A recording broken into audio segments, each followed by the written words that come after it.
Welcome once again to Thunderground Thursdays.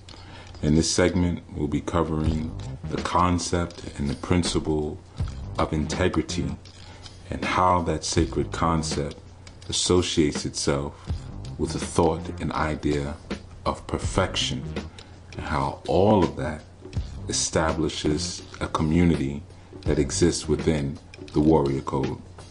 Here we go. Action speaks louder than words.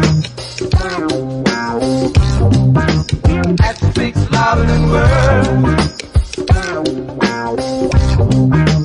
Action speaks louder than words. Action, action, action. Action speaks louder than words. Action, action, action. I get physical. I get physical. I get physical. I get physical. I get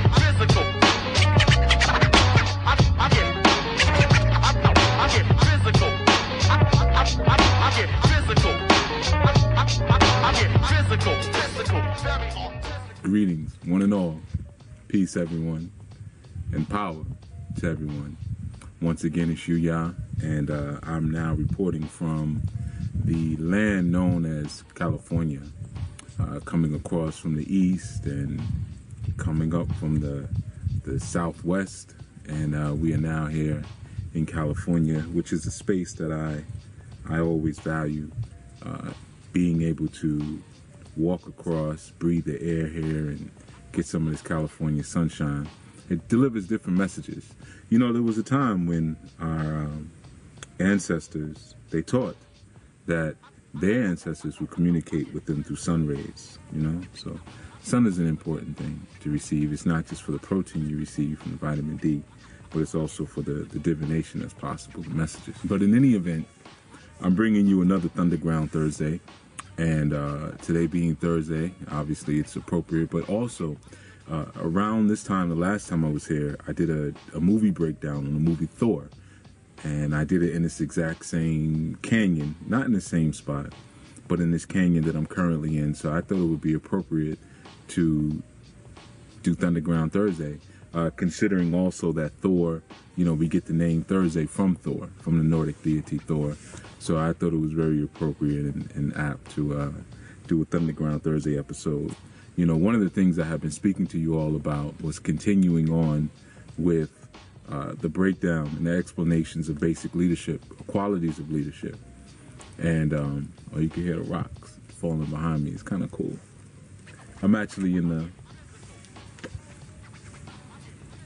midst of a cavern that I just did some offerings in, you know. So after I did my offerings and I spoke to the hills and the mountains and the energies in them, there was a lot of communication that started coming forth.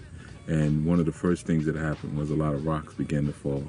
And I started seeing long lines of birds, like 6 or 7, walking down certain trails. So I basically just followed them and to what seems to be a live end. I don't want to call it a dead end, but I'm going to call it a live end. But I certainly am not going to be climbing this mountain in back of me anytime soon.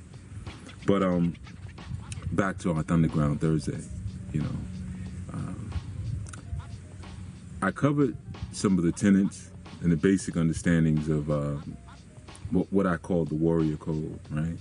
And I explained that when shopping for a leader, or even trying to develop the leader within you or within your children, or the tenets of your program or your organization, there's certain things, certain base and fundamental, rudimentary characteristics that you want to make sure that you cover first. One of which being honor, which I spoke about. The other being character. I also spoke about character as well. And I did tell everybody that I would soon be speaking on integrity. Get those rocks back there.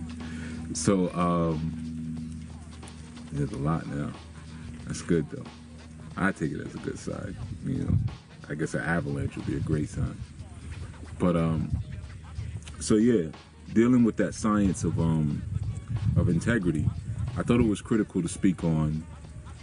And if anyone's wondering, this is a herb, not herb, but herbs. Sometimes I make certain blends of herbs, if you can hear me, because this will be going out on the broadcast, and some of you may see this.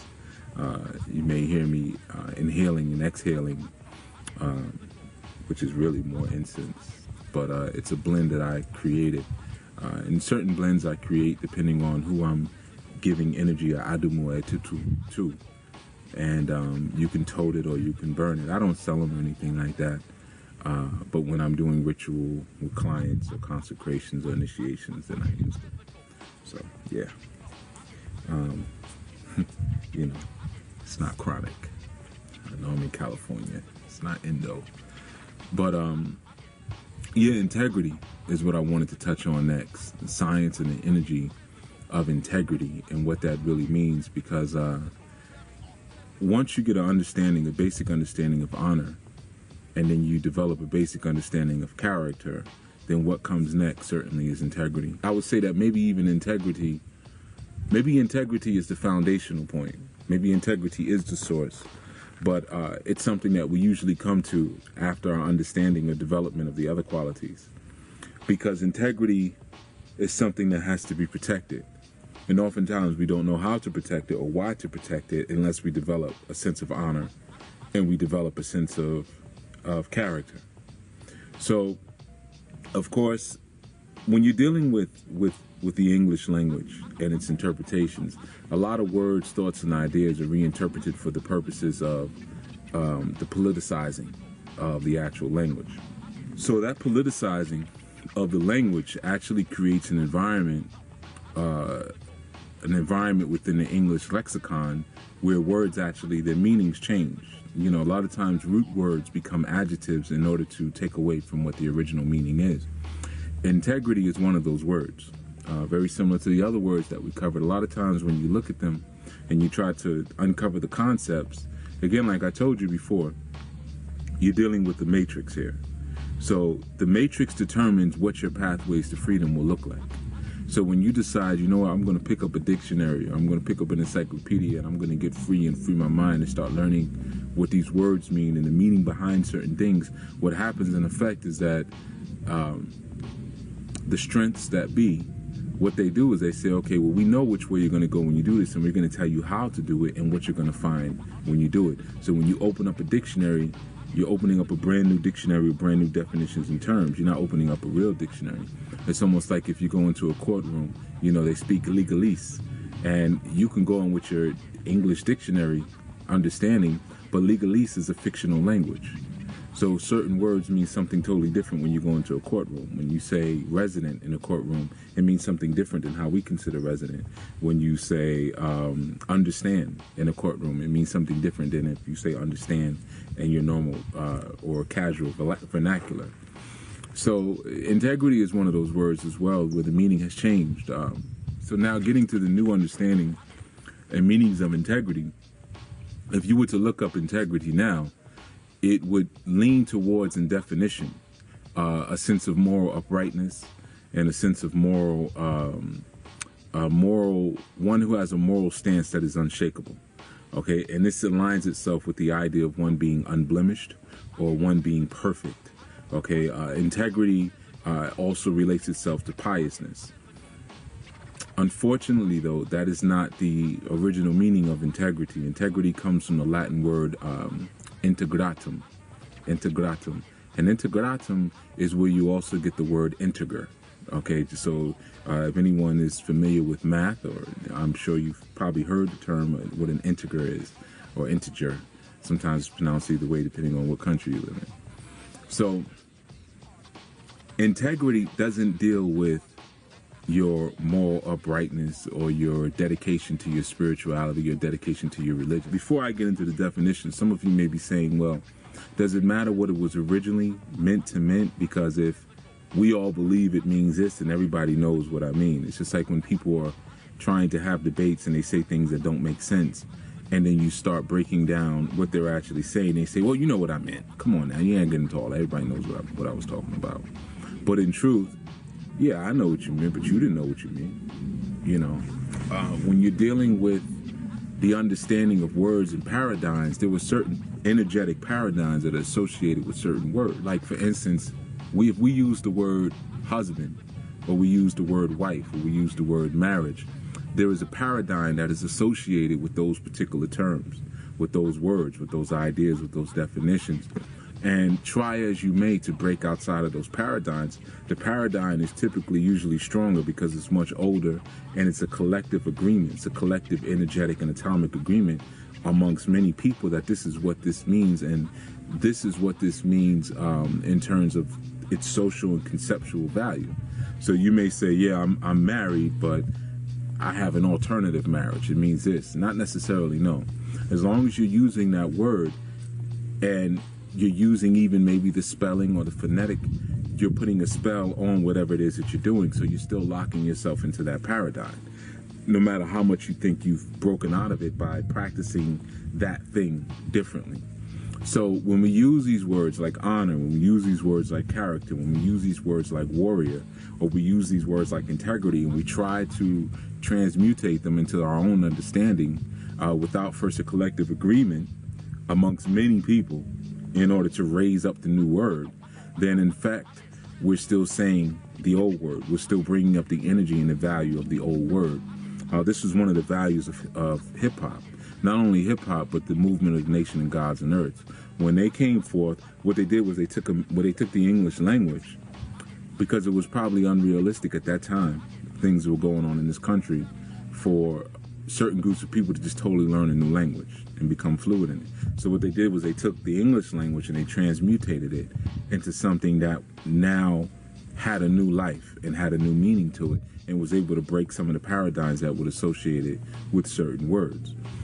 Hip-hop did the same exact thing. It broke the paradigms of certain words. So if you've not done that, now the reason these things work, because it was a collective agreement amongst many people. If you're not doing that with these words, it's not going to happen. So that's why I always explain the original root, source, meaning, and paradigm of the words that we're using in the words in question. When we're looking at the word integrity, of course it's broken up. There's several words. In means not or without, and tegratum means to touch. Okay, so in is not, and tegratum is to touch. So integrity, so we're dealing with the original roots of these words here. Integrity means something that is not touched. So when we look at the English definition, or the current modern English definition of integrity, we'll get an understanding or a reference to unblemished, one who is unblemished, or something that is unblemished. There is some truth in that, but as soon as you think of something that's unblemished, you immediately will go to the thought of something that is pure. Something that is blemished is flawed, okay? And that doesn't really relate itself to integrity. Again, remember, we're dealing with warrior code here and understanding what the warrior code is, what the warrior code is about.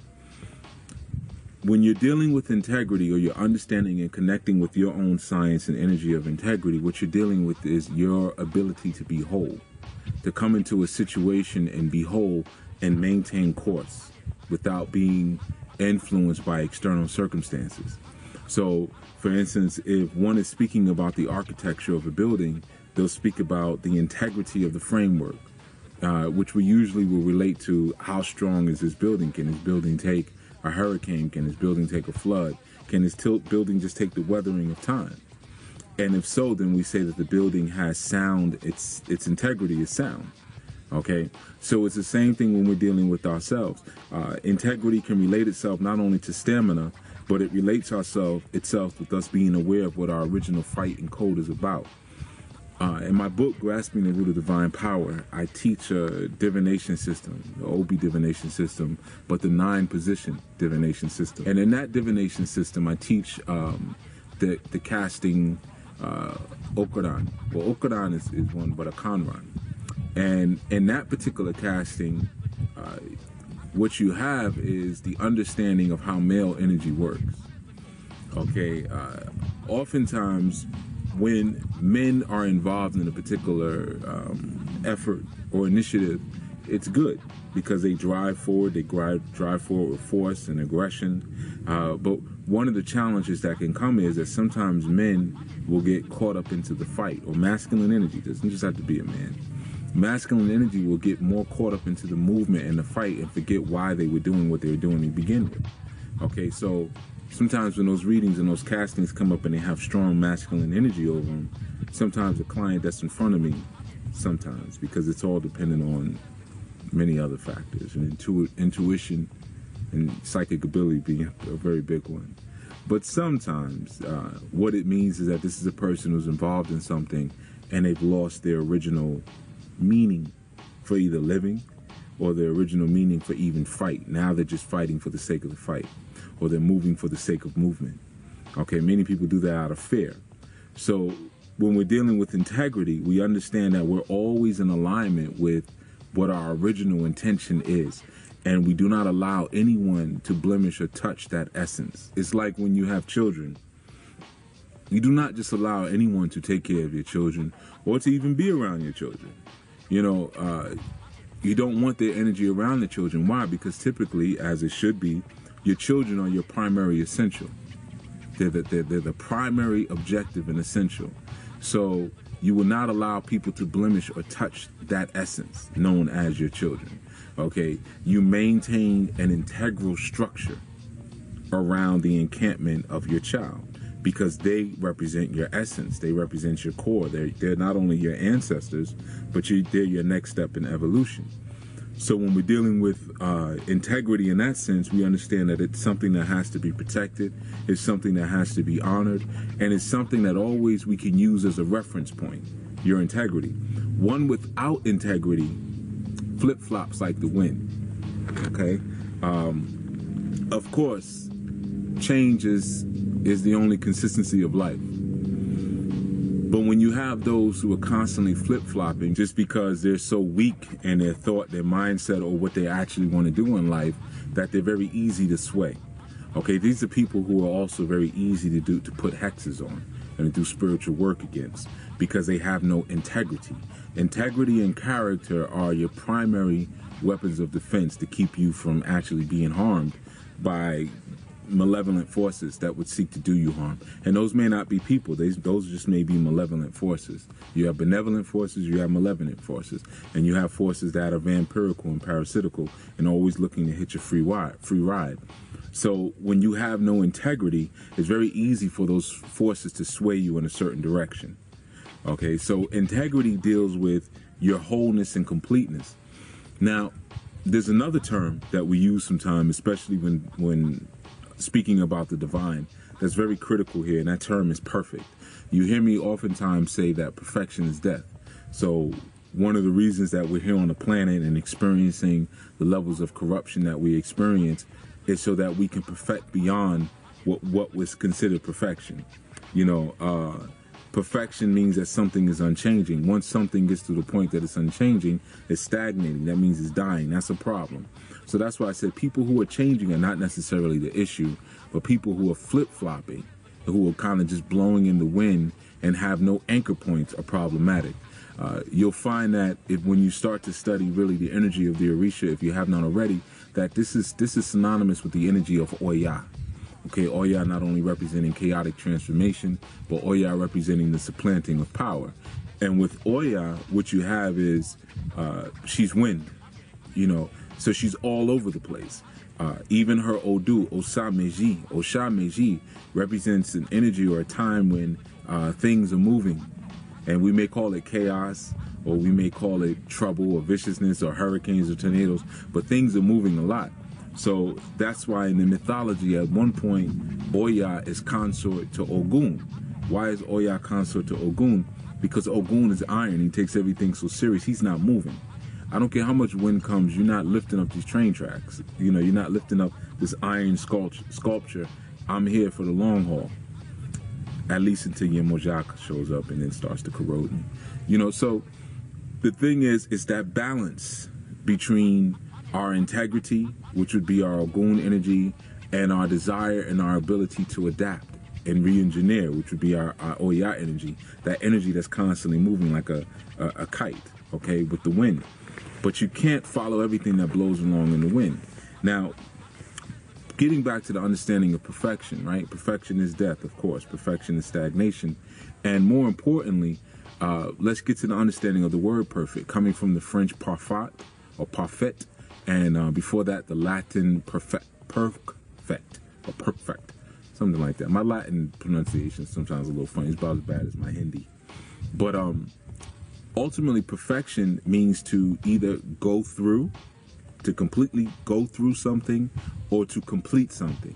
That's what perfection means. Perfection does not mean that, you know, I'm better than you, or you're better than me, or I can be no more than what I am. Perfection only means that I've completed my cycle. Okay, that's what perfection means. Now, if we can relate that understanding of perfection to our understanding of integrity, we'll understand that at our structure, when we have our integral structure intact, we are whole. Does that mean that we cannot be better? Does not mean that we cannot expand or we cannot shrink or things cannot change? No. It just means that we're untouched and we're whole. And the chances that we take in life to touch certain things and go certain places and experience certain things are not going to affect and mutilate our integral structure. This is the soul aspect of course, as you know. The soul is always unblemished. We learned this from the 42 declarations of Ma'at with the I have not. I have not means I'm still good, regardless of what he or she has. And when I say he or she, I'm speaking about consciousness observing, you know, the doer on the planet, the participator of human activity, him or her. That's your soul looking at yourself saying, yeah, he did this, he did that, but I did not do it. I did not do this, I did not do that. I have still maintained my integral structure, and therefore I have still maintained my wholeness and completeness. Now, I need a moment to be imperfect. Just a moment. Doesn't take long. And then through that moment of imperfection, I can expand and go to the next step. That's when I allow the human corruption to transform me, but I don't become a part of the human corruption. Okay? That's integrity. I can allow it to transform my vision of things. I can be around people who are completely corrupt, who have no integrity, and who live by no code. And I can understand them, watch them, overstand them, understand them, comprehend them. I can watch them and I can get a better knowing and experience of what the human experience is, but it doesn't necessarily mean that it has to change who and what I am. Now, this is pretty apt because recently within the class, the ANU spiritual training, well, in the group, not the actual class, but on one of the online social groups, they were having a conversation about interacting with family, and how sometimes interacting with family can be such a painful thing once you come to a place of self-awareness and self-growth and personal development, because typically they're the ones who want to pull you back to something that you were before, or remind you what you were before. This is what religion is, by the way. Religion means to pull back or to draw back, okay, which is almost the opposite of education. Education means to bring forth, okay? So, and that may not be a bad thing. Sometimes you need to be pulled back to your source, okay? But when your family or your ego becomes your religion, then you're always being pulled back to something that is decaying, that's devolving, and something that's temporary, which is dangerous. So your family typically wants to remind you of your temporary aspects. You know, they want to tell you, well, listen, I know you're into this new thing and this new spiritual thing or new religion, but you know how you are. You know, you'll go off the deep end. Things like that. It's like, no, that's how it was, but you don't really know me because there's been some changes. But you want to remind me of my egoic benchmarks and my timeline that's on my ego timeline. So perfection or integrity, you know, it deals with maintaining that wholeness, maintaining that completeness, and not allowing yourself to be caught or swept and absorbed into other people's stuff, quote unquote. So even though Oya is blowing all over the place, Ogun never stopped the work that he had to do. Okay, you want to go run? You're going to want to go run off with my brother now? You're going to cheat on me with Shango and leave me for him? But I still have to go back to the blacksmith shop. I still have to make iron. I still have to keep the world advancing and moving forward, because that is my character, and my integrity tells me to maintain the positions of my character regardless of what's going on around me. Okay, so integrity is key in that, you know, again, because it has nothing to do with I'm going to do right or wrong, only if my character dictates that right or wrong is a part of what I do, or if at source, at my wholeness, doing right or wrong helps you maintain my wholeness. Now, it's also important to consider when you're entering into relationships. Are you entering into your relationships with a sense of integrity? And when I say relationships, I'm not just speaking about your male-female relationships, your amorous relationships. I'm also speaking about the relationships that you have with the spirits that work with you. This is why in the ANU spiritual training, it's phased out, phase 1 through 3, because the first phase is just dealing with ministry to yourself, which takes a long time. You know, my students will testify to that. That first phase it's a doozy. You know, even though that's the easiest phase out of the whole training, but it's a doozy. Maybe it's harder in some ways because you have to deal with your internal stuff. It's easier to go out and save the world. That's easy. You know, because all you got to do is read a book or watch a lecture or get some flashes of insight and then go out and share that. And you know, it may or may not change people. But to apply that same medicine to yourself is much more difficult. It may be hard for you to see the small of your back. You know, you can't always see things that are going on with you like other people can, or like you can see other people's stuff. You know, so that ministry of self now promotes a situation where you come into your spiritual understanding whole. That means you come in with your full integrity. Once you come in with your full integrity, you're now more equipped to take all of the fortune, the ire, the blessings that are being bestowed or have already been bestowed to you, because your integral structure can now maintain and support what is being offered and given to you.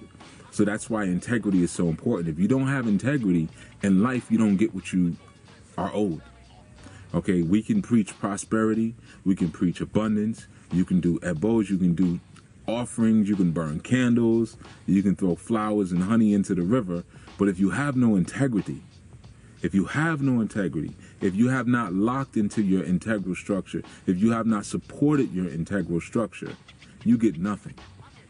That's just how it is. And I know that may not feel good to hear, but one of the challenges that we have in Orisha and just indigenous understanding is that a lot of times people live the most weak lives. You know, they don't step out and stand on their strengths, and then they get an opportunity to be initiated or be given a title, and they receive this title, and now they think that that's going to completely change who and what they are. Like now the spirits are going to have to respond to them differently because they have some type of title or they went through some type of experience. And the spirits will still say, if you are not approaching me with integrity, then you are not bringing your whole self to the party. If you're not bringing your whole self to the party, then I don't really know what you want from me. I don't know how much to give to you, because I don't know if you'll be able, you're bringing me one hand. Can you hold everything in one hand? Or do you need two hands to hold everything so you can carry what I have for you? If you do not bring both hands, then I can't give you everything. I can only give you some crumbs. Okay, so integrity is a key thing, not just in terms of your warrior code, but in terms of your spiritual development and in terms of your identification and your qualifications that you apply to your leadership. Those who you decide you want to lead you, or, you know, be a part of the work that you do, or you want to be a part of the work that they do, you have to just first determine, are they coming with integrity? Are they bringing everything to the table? Or do you always sense that either there's some other agenda working in the background, or maybe because of their damage, you know, the damage that they're suffering, they're not able to bring their whole self to the experience. And that's very common, because a lot of the people who get into healing work are damaged people. They get into healing work because they're trying to figure out what's wrong with them. You know, so during that process, they become wise. And in their wisdom, they start helping other people. And when they start helping other people, it makes them feel good about themselves. And then it goes on and on. But they never actually get a point to stop and take care of what was wrong with them to begin with. They almost believe now that they don't need to, because people are being healed and people are being touched. But people are not receiving what they could receive because you're not bringing all of yourself to the table. You're not being a person who's modeling integrity. So that's something you want to look at in terms of that code, is a person bringing their whole self to the table. And if they're not, you can't force them to. There's nothing you can do about it. But you just know now what type of individual that you'll be asking to lead you or not. So, you know, this Thunderground Thursday, I wanted to really address that and speak on integrity and what it means and the scenario of the warrior code and the leadership skills that we have to develop, or we have to at least be able to spot. And integrity is a key one. Okay, without integrity, to be honest, none of the other ones really work. You know, so that's why I said it's almost like a source thing, because integrity deals with you at your perfect state. You at your perfect state just means that you're complete, you're whole, you're finishing what you're doing. If you don't finish the work that you're supposed to put your hand to, then whatever you build, whatever you touch is going to be incomplete. So now this also means that students who come under you, people who are part of your organizations, if you're not coming with a sense of integrity, then your teachings are not whole. A lot of times we fall into this bad trap of we'll have issues with our teacher or with our leadership, and we'll say, well, you know what? I'm not going to be so concerned about how they are because I know what I came here to get, right? So if we say, I know what I came here to get, then we feel like we're wise enough just to extrapolate the wisdom or the information that we want and leave whatever these people are doing to itself. Let them deal with that, but they got some good information that I want to get a hold of. But we don't understand if the person is not coming with their full integrous structure. If their full integrous structure is not a part of what they're doing, then you're not getting full teachings. So you'll wonder why I'm getting smart, I'm getting wiser, but my life is not changing. It's not just about the words that people give you. It's not just about the wisdom that people give you. There's an energy that people can endow you with just by teaching you. You know, when you sit up underneath certain teachers, they don't even have to speak. There's certain blessings and strength that will come to you because you're sitting under someone with integrity. And that integrity radiates, it glows. And you start to receive that. You become wiser without them even speaking. Okay? So when a person is not bringing integrity to the table, you're not really getting the meal that you think you're getting. You're not really getting the teachings that you think you're getting. When you look at some of the preachers or the speakers or the lecturers or whatever, and you know stuff about them, like, yo, you've seen or you've had personal experiences where it's like, this person is not on the money, you know, then you have to understand that their teachings reflect that. And what you receive, going back to the food, right? I did the piece on food, spiritual food, speaking to Yusuf L. You know, if you haven't checked out that show or that video, you can get it on YouTube. I think it's Yusuf L and H. Yuya Assaan-ANU Part 3, something like that. But you'll find it. And I spoke about the esoteric properties of food. Okay, so if your food doesn't have its integrous structure, then you're not getting all of what the food is supposed to give you. Now, you think you are because your stomach is full, it's not growling anymore, you got maybe a little bit more energy, but you're not getting what you were supposed to get. So in fact, you're confusing your body and you develop sickness. So in the same sense, in your sicknesses, in your teachings, if you're not receiving all that you're supposed to receive from an integrous person, then in effect, you're receiving sick teachings, distorted, warped teachings. And if you're receiving distorted, warped teachings, and that's your food that you're ingesting, no matter how much you think you're filtering it, well, I filter, I take what I want. Most of the time, I hate to break it to you, most of the time when you're not really qualified as a student yet, which many are not, you don't really know what's good for you and what's not good for you. You know what feels good, but what is your reference point? Your reference point should be your own integrity. And so many students come to the table without a full integrous structure. So it's not to say you can't determine what's good for you and what's bad for you, but if you're not coming to the table with your integrity, you won't know. You think you'll know. You think it'll feel this way or that makes sense. Of course it makes sense to you because you're at this level. So whatever someone says to you at this level is going to make sense to you. If someone says something at this level, it's not going to make sense to you. It's not going to feel good. You're not going to want it. But your integrous structure, if you're coming with integrity, your integrous structure will grab onto it because your integrous structure is a product of your soul. So if I'm speaking from the soul and I'm letting my integrity reflect and express outward, and you're listening from the soul as a student, then you're going to connect, you're going to rise up like you're supposed. Something to look forward or look for in your leaders. And again, I will be bringing more subjects forth because I see how vital necessary it is just to speak about the basics. Also tune in tomorrow for tomorrow. You know, I'm not good with times, but whenever this video will come out on time and this audio will come out on time. But Thunderground Foundational Fridays, it's been some months since I've done one, and this Foundational Friday, I'll be speaking on the science of string theory or super string theory and how it relates to your spiritual growth, development, and past life regressive therapy. superstring theory. All right, so with that said, I am Yuya Assaan, otherwise known as Chief Yuya, otherwise known as the Jegna, and it has been my pleasure to speak to you again on another Thunderground Thursday, and be sure to tune in. Also, those who are following the tour, next stop is Dallas, Texas. I'll be out there, I believe, on the 15th. Check the events calendar. Please come out. I'll be at the Pan-African Connection bookstore, which I'm really excited to go to because places like Texas, it's not a lot of outlets for our information. So whenever we find one, I think it's very important to support them and let them know that we're here and, show up, because it's not often that they have events and things like that, or that we can just come through and show that level of support. So please come out, especially students who are in that area. If you know people in that area, bring them out. And then the next day, I'll be in New Orleans at the King and Queen's Emporium. I think that's on Bayou Street, something like that. Again, another venue you need to come out and support. I'm really looking forward to both of those spaces and inching my way back over to the East Coast, But in any event, come check us out. Check out the event list. Recently, I sent out an email to a select group of people to come on and, if they were open to it, and to some opportunities to volunteer as our new staff for some of the works that we're doing, because we're in the process of doing some major expansion.